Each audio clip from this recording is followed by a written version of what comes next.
पुरी जिला निमापड़ारे मिलिब घणा सोरिष तेल। प्रथम थर करी काठ घणारे प्रस्तुत सोरिष तेल प्रस्तुति कराजिबा पई सरिछि प्रस्तुति।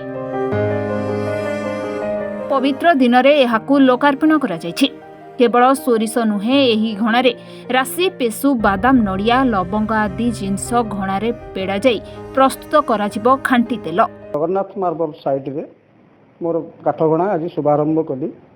एथिरे मोर तेल मिलिबो सोरिष, राशि, पेसु, बादाम, नड़िया तेल मिलिबो एवं इठी मोर रॉ मटेरियल्स अछि। आपण भी इठी किनि कि नै पेड़ी परिबे, नले आपण भी जिनिस रॉ मटेरियल इठी किनि कि नै पेड़ी कि नै पारिबे एवं एटा कंप्लीट शुद्ध।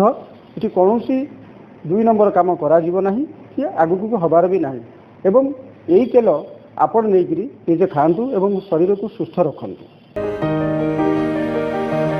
बजार रे विभिन्न ब्रांड रो खाइबा तेल मिलुथिबा बेले केतक स्थान रे भेजाल तेल बजार बिक्री हेउथिबार नजर रहिछि। तेणु घर निकट रे प्रस्तुत घणा तेल पाई परिबे खाउटी। सोरिषरु काठ घणारे तेल पेड़ा दिया जाउछि। जेमति पूर्व काल रे काठ घणा पेड़ा होतला सेमति सेतबेले अन्य साहाय्य होतला। बे मेसिन साहाय्य पेड़ा होछि एवं हमकु बहुत संतुष्ट लागुछि। आमे गोटे तेल नउछु एवं से तेल आम आखि आगे आम भल तेलटे नौचु बोली आम जापार्छु। तेणु यहाँ एक्चुअली शुद्ध एवं आमको साटिस्फैक्शन लगुच।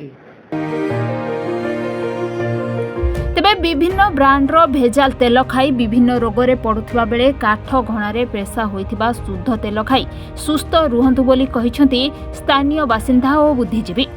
आम जी जानी आम अनुभूति अच्छी अनुभव अच्छी।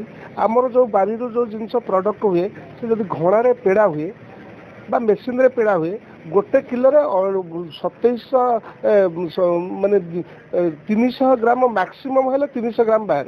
ताले जब किणवा को पड़ू 200 टंका से बिक्री कर 160 टकर कि भाव में पॉसिबल।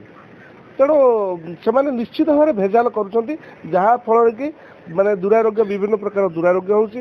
लोक माने विभिन्न प्रकार हार्ट किडनी ठारू आरंभ करी यकृत जनित रोग जतक सतक सृष्टि होची। तेणु घणा तेल आम नॉलेज भितर आमर जो जाए गाँव राशि पेशु जाए पेड़ा होकर आसे आमर बापा माने पूर्वपुरुष सुस्थ थिले कैंसर कौन जानू नथिले कि बड़ रोग कौन जानू नथिले। तार एकमात्र कारण होची से माने ओन प्रोडक्ट बारी आसुथुआ जिनिस को पेडिग्री घणा माध्यम खाऊले जोटा कि पुणी किछि वर्ष पर घणा तेल लोक मान को मिलिबो। बहुत खुशीर कथा।